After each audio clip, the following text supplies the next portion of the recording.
মাহফিল শোনার জন্য কতগুলো মানুষ বসে গিয়েছে। আপনার কোরআনুল কারীমকে বিশ্বাস করিয়া, আপনার কোরআনুল কারীমকে মনের মধ্যে স্থাপন করিয়া, তারা ইবাদতের উদ্দেশ্য করিয়া তারা কোরআনুল কারীমের মাহফিলের ভেতরে বসে গিয়েছে। এরকম ভাবে যখন আল্লাহ রব্বুল আলামিনকে তারা বলা শুরু করে, আমার আপনার আল্লাহ এই ফেরেশতাকে ডাক দিয়া কয়, ও ফেরেশতা তোমরা ভালোভাবে শোনো, যারা কোরআনুল কারীমের মাহফিলে বসলো এরা কি কখনো আমি আল্লাহ রব্বুল আলামিনকে দেখেছে? এই ফেরেশতারা ডাক দে বলে, মাবুদ গো, যারা কোরআনুল কারীমের মাহফিলে বসেছে এরা কখনো আপনারা দেখে নাই। এইবার ফেরেশতারা ডাক দিয়ে বলে, মাবুদ এরপরেও কি আপনি কি তাদের উপরে রহমত বর্ষণ করবেন না? আল্লাহ রব্বুল আলামিন ডাক দিয়ে বলে, ফেরেশতারা রে, তোমরা সাক্ষী থাকো, যারা আমি আল্লাহ রব্বুল আলামিনকে না দেখিয়া কোরআনুল কারীমের তাফসীর মাহফিলের ভেতরে বসেছে, আমি আল্লাহ রব্বুল আলামিন খুশি হয়ে তাদের জিন্দেগির সমস্ত সগীরা গুনাহগুলোকে মাফ করে দিলাম। চিল্লায় একটু বলেন সুবহানাল্লাহ। আমার মুসলমান বাবাজি, আমার বন্ধুগণ, এই কোরআনুল কারীমের মাহফিলের দাম আপনার আমার কাছে একটা মাহফিল, ছোট্ট একটা মাহফিল হইতে পারে, কিন্তু আল্লাহ রব্বুল আলামিন ডাক দিয়ে বলে, এই কোরআনুল কারীমের মাহফিল ছোট নয় গো বাবাজি, এই মাহফিল আমার আল্লাহ রব্বুল আলামিনের কাছে অনেক দাম। যেই বান্দা কোরআনুল কারীমের মাহফিলের উদ্দেশ্যে বাড়ি থেকে রওনা দিবে, বিশ্ব নবী রাসূলুল্লাহ সাল্লাল্লাহু আলাইহি ওয়াসাল্লাম হাদিস শরীফের ভিতরে বলে, ওই ব্যক্তি ডান পায়ের ধাপ দিতে দেরি, বাম পায়ের ধাপ না দিতে আমার আল্লাহ তার জিন্দেগির সগীরা গুনাহ মাফ করে দেয়। চিল্লায়া বলুন সুবহানাল্লাহ। আবার বাবাজি বন্ধুগণ, এই জন্য আর কোনো দিকে তাকাতুকা নাই। আসুন বাবা কোরআনুল কারীমের মাহফিলে বসা যাই। এই কোরআনুল কারীমের মাহফিলে বসিয়া কোরআনুল কারীমের তাফসীর শুনব। আমার বাবাজি,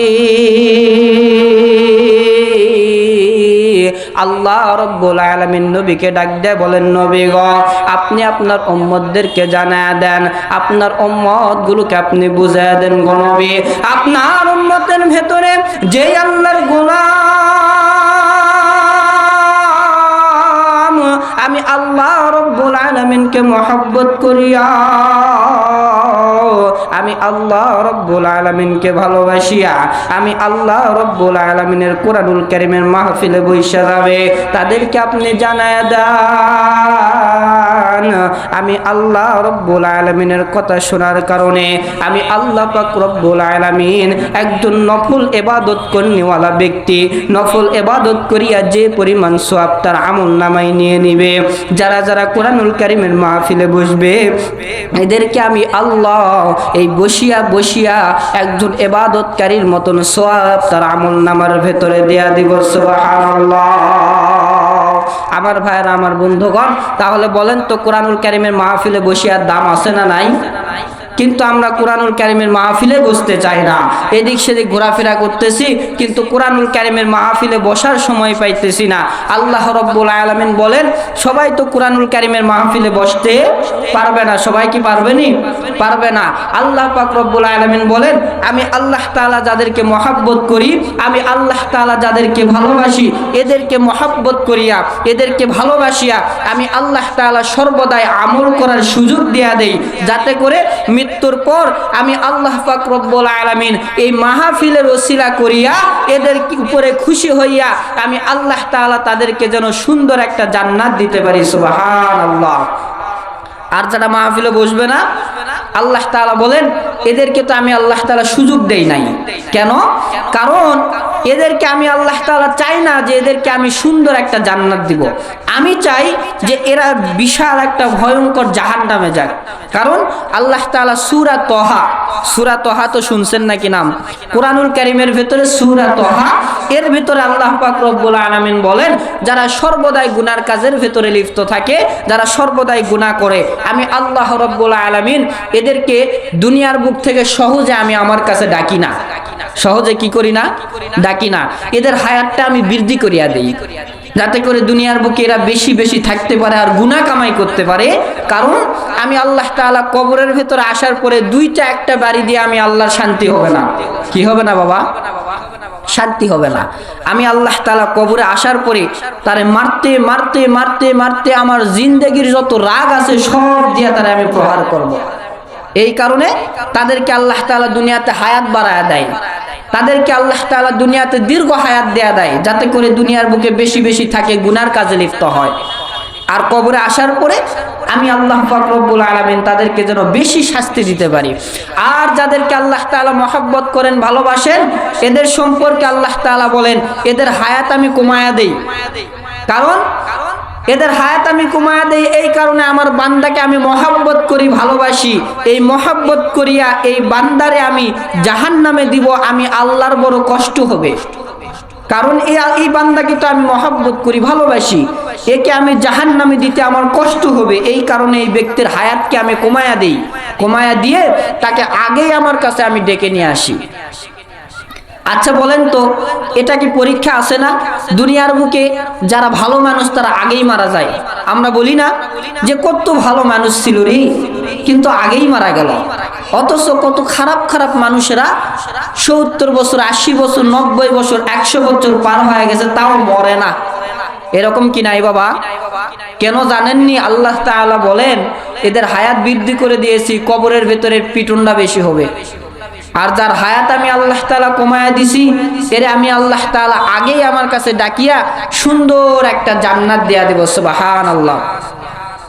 কারণ আল্লাহ তাআলা সবাইকে মহব্বত করে। আল্লাহ তাআলার নাম রহমান, আল্লাহ তাআলার নাম রহিম। হযরত মুসা আলাইহিস সালাতু ওয়াস সালাম আল্লাহরে বলছিলেন, আল্লাহ এত বছর দাওয়াত দিয়ে দিয়ে দিয়ে দিয়ে ফেরাউন আমার কথা শুনে না, এরা ধ্বংস কইরা দেন। কি কইরা দেন? এরা ধ্বংস কইরা দেন। এরা দুনিয়ার বুকে রাখার কোনো মূল্য নাই, কোনো দাম নাই।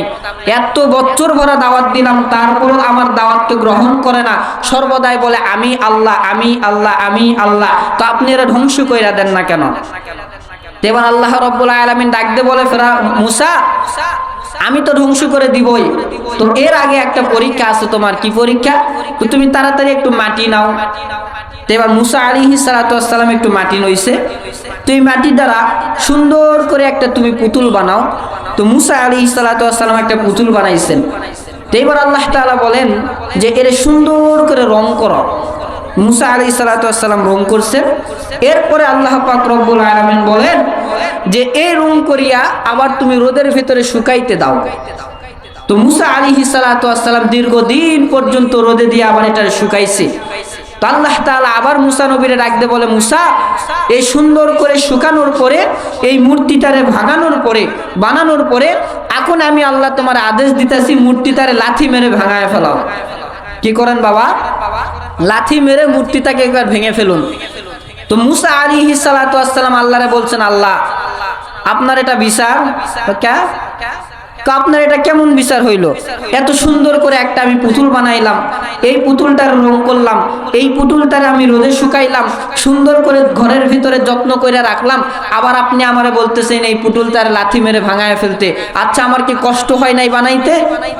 তখন আল্লাহ তাআলা ডাক দিয়ে বলে, মুসা সামান্য 40 দিন 50 দিন পর্যন্ত তুমি কষ্ট করেছো, তাতেই তোমার এমন মায়া হয়ে গেছে একটা মাটির পুতুলকে তুমি ভাঙতে পারবা না, তোমার কষ্ট হইতেছে অন্তরে। আর আমি আল্লাহ পাক রব্বুল আলামিন এত কষ্ট করে মানুষদেরকে সৃষ্টি করেছি। ওয়ামা খালাকতুল জিন্না ওয়াল ইনসা ইল্লা লিয়াবুদুন। মানুষ এবং জিন জাতিদেরকে আমি আল্লাহ তাআলা সবচাইতে সুন্দর করে বানাইছি। সুবহানাল্লাহ। সূরা 3 এর ভিতরে আল্লাহ তাআলা বলেন আমি মানুষদেরকে সবচাইতে সুন্দর করে বানাইছি। মানুষের চাইতে পৃথিবীর বুকে আর কোনো পশু পাখি সুন্দর আছে? নাই। আল্লাহ পাক রব্বুল আলামিন বলেন, মুসা রে সামান্য 40 দিন একটা পুতুল বানাইয়া এর মহব্বত তুমি সহ্য করতে পারো না, এখনই লাথি মেরে ভাঙতে বলতেছি আর তুমি পারবা না। তাহলে যেই ফেরাউনকে তুমি ধ্বংস করার কথা বলো, ওই ফেরাউনকে তো আমি হাজার হাজার বছর করে সুন্দর করে সৃষ্টি করিয়া এত সুন্দর করে খাওয়াইয়া পোলাইয়া বড় কইরা এই ফেরাউনকে আমি আল্লাহ তাআলা কেমনে ধ্বংস করব? দেখছেন নি আল্লাহ তাআলার কতটা দয়া, কতটা মায়া। আল্লাহ তাআলা সবাইকে ভালোবাসেন। আচ্ছা দুনিয়ার বুকে কি হিন্দু খালি আছে? বৌদ্ধ আছে, মুসলমানও আছে। তাহলে মুসলমান ছাড়া অন্য কোন জাতি কি আল্লাহর ইবাদত করে? করে না, তাহলে আল্লাহ তাআলা মুসলমান ছাড়া অন্য কোন জাতিকে কেন জীবিত রাখছেন? তারা তো আল্লাহর ইবাদত করে না, কেন জীবিত রাখলেন?